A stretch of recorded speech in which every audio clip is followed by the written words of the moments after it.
आदाब नाजरीन, मैं सनम एजाज। रात के 9:30 बज चुके हैं। आप देख रहे हैं प्रोग्राम अब तक सनम के साथ, और प्रोग्राम अब तक की शुरुआत में हम बात करेंगे रामनवमी की, भगवान राम के जन्मदिन की। और रामनवमी के हवाले से तकरीबात जो हैं आज दुनिया भर में, मुल्क भर में मनाई गई। जम्मू कश्मीर में भी भगवान राम के जन्मदिन पर आज खसूसी तकरीबात का एहतमाम किया गया था, कश्मीर से लेके जम्मू तक। और ये तस्वीर आपको अनंतनाग की नज़र आ रही है। अनंतनाग में भी रामनवमी का त्यौहार शान शौकत के साथ मनाया गया। मंदिरों में खसूसी पूजा पाठ हुई, एक दूसरे को बधाई दी गई, और बधाई के साथ साथ अमन की बात की गई, अमन के पैगाम देने की बात की गई। भगवान राम का पैगाम भी अमन का पैगाम है, और उस पैगाम को आम करने के हवाले से आज खसूसी पूजा पाठ भी हो रही थी। लेकिन इसी पूजा पाठ और अमन और भाईचारे के बीच में जम्मू कश्मीर के लेफ्टिनेंट गवर्नर मनोज सिन्हा ने भी आज रामनवमी की खसूसी तकरीबात में शिरकत की, और जम्मू में आज उन्होंने मंदिर में हाजिरी देते हुए रामनवमी के हवाले से हो रही पूजा पाठ में हिस्सा भी लिया। जम्मू कश्मीर के हालात पर उन्होंने बाद में बात भी की, और जम्मू के जगती कैंप से लेकर दूसरे कई इलाकों तक अपने टूर के दौरान उन्होंने जम्मू कश्मीर में अमन की बात की, कश्मीरी पंडितों की बात की, और कश्मीर के हंदवाड़ा के महाकाली मंदिर की बात भी की। जम्मू में मंदिर बनाया गया है, हंदवाड़ा में भी बनाया जाएगा। ये सब कुछ हम कोशिश करेंगे। जम्मू हमें अनिल शर्मा हमारे साथी हैं जम्मू में, उनसे जानेंगे कि क्या कुछ है जम्मू में उन्होंने आज बताया। और साथ साथ में आपको बताते चले आज का दिन मुक़द्दस दिन, और भगवान राम का जन्म आज के दिन पे हुआ है, और आज के दिन पे तकरीबात की जाती है रामनवमी का त्यौहार। और इस रामनवमी के त्यौहार के दौरान खसूसी पूजा पाठ भी होती है, और भगवान राम के तय जो खिरा जो अकीदत होती है, जो श्रद्धा होती है, वो अदा की जाती है। हम जम्मू चलेंगे, अनिल शर्मा हमारे साथ ज्वाइन कर सके तो उनसे हम जानेंगे कि भगवान राम के दिन पे किस तरह का उत्सव था। भगवान राम का जन्मदिन था। बहुत बहुत शुक्रिया आपका अनिल ज्वाइन करने के लिए। किस तरह का उत्सव था मंदिरों में पूजा पाठ हवाले से, और किस तरह का सजाया जाता है मंदिरों को, हमने देखा है माजी में, क्या आज भी उसी तरह से उत्सव था लोगों में?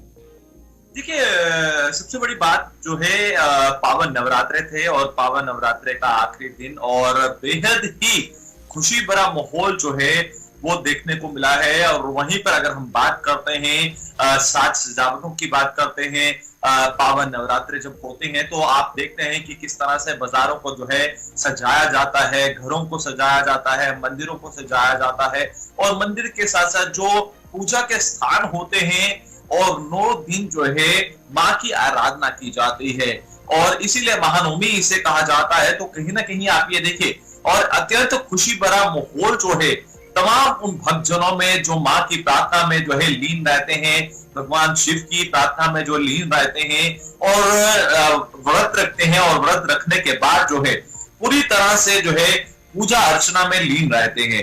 और वहीं पर अगर हम बात करते हैं भद्रकाली जी की, तो आज जम्मू कश्मीर के उपराज्यपाल मनोज सिन्हा जो है उस इलाके में पहुंचते हैं, और उस इलाके में वहां पर पहुंचकर जो है कई बड़ी चीजें उन्होंने कही हैं। मैं उस पर मुख्य तौर पर जाऊंगा तो आज पूरे दिन की सुर्खियां हो रही हैं, तो जिसमें मैं आपको बता दूं कि मुख्य तौर पर जिसमें उन्होंने साथ ही साथ जो है जिसमें ये साफ कहा है कि जहां पर अगर हम देखें जिस तरह से लगातार जम्मू कश्मीर में अमन और चैन यहाँ पर बना हुआ है, और उन्होंने ये साफ कहा कि मैं मां से मनोकामना मांगता हूं इसी तरह से देश की सुख समृद्धि जो है, और जम्मू कश्मीर की जो सुख समृद्धि है वो इसी तरह से बनी रहे।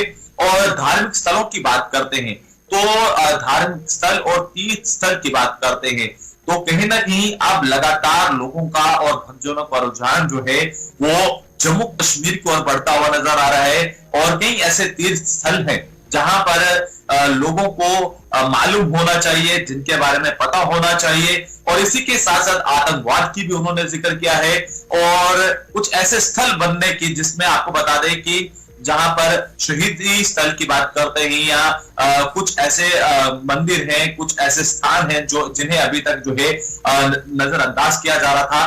तो कहीं ना कहीं उन सभी स्थानों को लेकर, और आज मुख्य तौर पर महानवमी के रूप की अगर हम बात करते हैं, तो उन्होंने कहा कि मैं गर्व महसूस करता हूं कि मां भद्रकाली के उस स्थान पर आया हूं, और मुझे सौभाग्य प्राप्त हुआ है कि वहां पर आकर मैं तमाम लोगों के सामने जो है अपनी इन तमाम बातों को, उन्होंने ये मुख्य तौर पर एक चीज और कहते हुए कहा कि हर कार्य जो है उसे एक समय पर पूरा नहीं किया जा सकता, मगर मैं जनता को भरोसा दिलाता हूं जो जम्मू कश्मीर के हित के लिए होगा और जम्मू कश्मीर की जनता के हित के लिए होगा, उन्हें जल्द जो है वो संपन्न किया जाए। बहुत बहुत धन्यवाद अनिल। मेरे साथी अनिल शर्मा जम्मू से, और बता रहे थे आज रामनवमी का त्यौहार था और रामनवमी के त्यौहार पर मंदिरों में खसूसी पूजा पाठ हुई, बाजारों को सजाया गया था। जम्मू कश्मीर के लेफ्टिनेंट गवर्नर मनोज सिन्हा ने आज प्रार्थना में, आज दुआओं में, आज मंदिरों में पूजा जो हो रही है उसमें खसूसी तौर पे हिस्सा भी लिया और जम्मू कश्मीर के हवाले से कुछ मामला बयानात भी दिए। तो चलिए, ये एक पड़ाव, एक पहलू। अब जरा दूसरे पहलू पे लिए चलते हैं आपको। दूसरे पहलू में बाप बड़ा ना भैया, सबसे बड़ा पैसा रुपया, ये पुरानी कहावत है, लेकिन वक्त बदलता गया और वक्त बदलते हुए अब रिश्तों में कितनी दरार आई है ये अक्सर हम देखते रहते हैं। सास बहू की खिटखिट हर घर की कहानी है। उस सास बहू की खिटखिट जब तक घर में ना हो तब तक उस घर में मजा ही नहीं आता है, लेकिन सास बहू की खिटखिट के बीच में भाभी और ननद का रिश्ता इतना तल्ख हो जाए ये अंदाजा भी नहीं किया जा सकता है। ये श्रीनगर के इलाके की कहानी है। श्रीनगर के बटमालू बिमना के पास में दुर्बल का इलाका, और दुर्बल के इलाके में 17 अक्टूबर को एक खातून की लाश मिलती है। ये 17 अक्टूबर की शाम को लाश मिलती है, पुलिस मौके पर पहुंचती है, लाश को अपने कब्जे में लिया जाता है। पुलिस इब्तदाई तौर पे अंदाजा कर ही जाती है कि ये तो मर्डर है, ये खुद मौत नहीं है। तहकीकात होती है, बाज़ाब्ता तौर पे एसडीपीओ वेस्ट शाहजहां चौधरी की सरबराही में एक कमेटी, एक सिट तश्कील दी जाती है और 17 अक्टूबर से लेकर आज शाम तक मालूम हो जाता है कि ये दुनिया का सबसे बड़ा अलमिया है, जिसमें एक बाबी जो है अपनी ननद का कत्ल करती है और बाबी का साथ भी और दूसरे लोग देते हैं और वो कोई पराये नहीं है, अपने हैं। सगों के हाथों बहन का रिश्ता, बहन का खून हुआ है और ये शायद बहुत कम होता है। एसडीपीओ वेस्ट शाहजहां चौधरी की सरबराही में जो टीम ने इसे क्रैक किया, बहुत कम वक्त में 5 दिनों में ही इसे क्रैक किया और अब मालूम हुआ कि इसमें एक बच्चे को भी इस्तेमाल किया गया है। और मर्डर श्रीनगर की वेस्टर्न कॉलोनी, जो बाईपास पे कॉलोनी है, उस कॉलोनी में हुआ और इसको नया रंग देने के लिए उस खातून की डेड बॉडी को यहाँ से लेके दुर्बल जाके छोड़ा गया और दुर्बल में उससे एक कोशिश की गई कि ये न, और इसमें प्रॉपर्टी का भी मामला आता है। कहीं ना कहीं अगर देखा जाए जो मोटिव ऑफ द मर्डर है उसमें प्रॉपर्टी भी नजर आ रही है और उसमें यह भी नजर आ रहा है कि बहन भाई के रिश्ते के बीच में भाभी जो किसी के लिए माँ का दर्जा भी रखती है वो कातिल भी बन सकती है।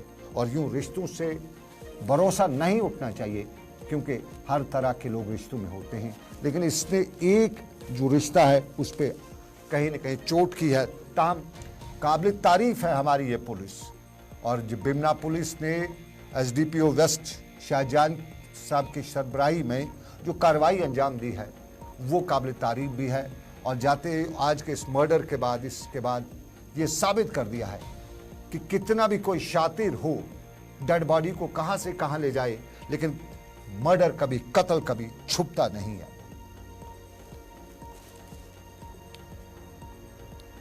कत्ल कहीं छुपता नहीं है, लेकिन चोर भी पकड़ा जाता है। और चोर कितना भी शातिर हो, चोर को आखिरकार एक दिन कानून के शिकंजे में आता है, उसकी गर्दन पे कानून का हाथ लपेटे ला ही जाता है। और ऐसा ही बडगाम के इलाके में भी हुआ। बडगाम के खान साहब के इलाके में एजाज अहमद नामी एक शख्स ने पुलिस पे शिकायत दर्ज कराई कि 19 और 20 अक्टूबर की दरमियानी रात को उसकी दुकान से तांबे के बर्तन, कपड़े, मसनूई जेवरात और दूसरा सामान कोई उड़ा के ले गया है।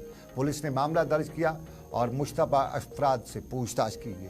आपको एक चीज़ और बताते चले, ये जो चोर उचक्के होते हैं, पुलिस को इनको पुलिस ने पहले ही मुश्तबा अफराद की लिस्ट में रखा होता है। और जब मुश्तबा अफराद से पकड़ा गया, पूछा गया और पूछताछ में कुछ लोगों पे हाथ भी अक्सर चलाया जाता है, क्योंकि ऐसे ये चोर जो होते हैं वो बताते नहीं हैं, तो फौरी तौर पे पता चल गया कि असली चोर तो आसिफ रशीद है। और आसिफ रशीद जिसे अबिर कहते हैं और इसके बाप का नाम अब्दुल रशीद है, ये दुबई पोरा का है और इसके गिरफ्तारी अमल में लाई गई। पूछताछ शुरू हुई तो इसने और निशानदेही कर दी, इसने लैपटॉप दे दिए, इसने डेस्कटॉप दे दिए, इसने एलईडी स्क्रीन दे दिए, गैस सिलेंडर दे दिए। और ये जो भेड़ बकरियां हैं वो भी ये चुराने में माहिर था। तांबे के बर्तन, inverter battery, generator, water Motors, बहुत सी पानी की पाइपें वगैरह सब उससे बरामद की गई, इवन के तांबे के बर्तन भी। और पता चला कि एक और मामले में शौकत अहमद डार जो रावलपुरा का रहने वाला है और हालिया दिनों में वतरे से उसकी गिरफ्तारी हुई, उसके मामलात को भी हल किया गया और गिरफ्तार किए गए अफराद के कब्जे से करीबन 4 से 5 लाख रुपए का माल मसरूका जो है वो बरामद हुआ है। ये वो मामला है जो बडगाम के इलाके में पुलिस ने कर ही दिया है और इस मामले के बाद बाकी कहा जा सकता है कि कातिल और चोर कितनी भी कोशिश करें वो बच नहीं सकते हैं, छुप नहीं सकते हैं। चलिए नाज़रीन, हम इस खबर को एक अलमिया कहते रहे हैं और ये अलमिया दुनिया के लिए भी मुसीबत बन सकता है। हम बात कर रहे हैं इसराइल फ़लस्तीन कन्फ्लिक्ट की और इस इसराइल फ़लस्तीन कन्फ्लिक्ट में अब चीन भी आ चुका है। अमेरिका ने पहले ही अपनी टांग अड़ा दी थी। चीन के बहरी बेड़े खलीज की तरफ मुंतकिल हो चुके हैं और इसराइल लगातार फ़लस्तीन पर हमले कर रहा है। दौरानी शब भी फ़लस्तीन के कई अस्पतालों, रिहायशी मकानों पर बम गिराए गए हैं और दौरान शब हुए हमलों में 30 के करीब और लोग मारे जा चुके हैं। लेकिन इसका असर जो है, ये जितनी शिद्दत इख्तियार कर रहेगा उसका असर और मुल्कों पर होगा। अरब ममालिक पर तो बराह रास्त होगा, लेकिन जो तरक्की पजीर ममालिक हैं उनको भी मुश्किलात का सामना करना पड़ेगा। खलीजी ममालिक की तंजीम ओपेक ने आज ये अंदिया दिया है कि वो तेल निकालने में कमी लाएंगे और साफ जाहिर है तेल कम निकलेगा। बैनुल-अक़वामी बाजार में तेल की कीमत में बेतहाशा इजाफा होगा और पेट्रोल से बनने वाली मसनूआत साफ जाहिर से महंगी होगी और अब महंगाई का बराह रास्त असर गरीब ममालिक पर ज़्यादा पड़ेगा। माहिर इक़्तिसादियात का कहना है कि फ़िलहाल दुनिया के किसी मुल्क को ईंधन की कमी का सामना तो नहीं पड़ेगा, ताहम आने वाले दिनों में कीमतों को खारिज अज़ इम्कान तो करार दिया नहीं जा सकता। महंगाई मार भी सकती है और इस महंगाई का सबसे ज़्यादा असर हिंदुस्तान, बांग्लादेश, पाकिस्तान, नेपाल, श्रीलंका, भूटान और उस तरह के तरक्की पजीर ममालिक पर पड़ेगा जो गरीबी की सतह से नीचे या गरीबी की सतह के आसपास ही रहते हैं और इसका बराह रास्त असर जो है वो एक आम शहरी पर पड़ेगा जो महंगाई से पहले ही डूब चुका है और डूब सकेगा। खलीजी ममालिक में इस वक्त हरदर्मी भी चल रही है। इसराइल पूरी तरह से हरदर्मी कर रहा है और एक टुच्चा सा मुल्क, छोटा सा मुल्क दुनिया के 57 के करीब मुस्लिम ममालिक को आंख दिखा रहा है और इसमें इसराइल या अमेरिका की कोई गलती नहीं है। खुद मुसलमान इसके लिए जिम्मेदार हैं। खुद मुसलमान ये सब कुछ होते देख रहा है, लेकिन मुसलमानों ने हमेशा डॉलर को तरजीह दी है, न कि पढ़ाई को तरजीह दी, ना ही टेक्नोलॉजी को। एक छोटा सा इसराइली मुल्क टेक्नोलॉजी इतनी हासिल कर चुका है कि दुनिया के मीडिया पे कंट्रोल कर रहा है, दुनिया के बिजनेस पे कंट्रोल कर रहा है और जब मीडिया और बिजनेस पे उसका कंट्रोल होगा तो फिर बाकी ममालिक जो हैं, जो अपने आप को तुर्म खान कहलाने वाले हैं, वो कर क्या सकते हैं। लेकिन इसराइल के ख़िलाफ़ दुनिया में अवाम भी जाग रही है। दुनिया के कई ममालिक में इसराइल के ख़िलाफ़ आवाज़ें उठ रही है। अमेरिका को भी अंकल साम कहा जाता है और साफ जाहिर है अंकल साम इससे पहले यूक्रेन रूस की जंग में अपनी टांग फंसा भी चुका है, इधर भी फंसाने की कोशिश कर रहा है और साफ जाहिर है अगर इसराइल ने इस सारे मामले में फ़िलहाल कोई और कदम नहीं उठाया तो ये अमेरिका के लिए एक और इराक, एक और अफ़गानिस्तान बनते जा रहा है और एक और अफ़गानिस्तान बनते हुए मुसलमानों को तो मरना पड़ेगा, लेकिन दुनिया में और बहुत से लोग मारे जाएंगे जिसकी सबसे बड़ी वजह अदम दस्तयाबी जो बुनियादी चीज़ों की है वो होगी और उसके साथ साथ पोल्यूशन होगा। लेकिन आपको बताएं नाजरीन, ये दुनिया का बड़ा अलमिया है और उस अलमिया में मुसलमान मारे जा रहे हैं, ताहम मुसलमान दुनिया में तमाशाई बने हुए हैं। वो कब तक तमाशाई बने रहेंगे इसका कहा नहीं जा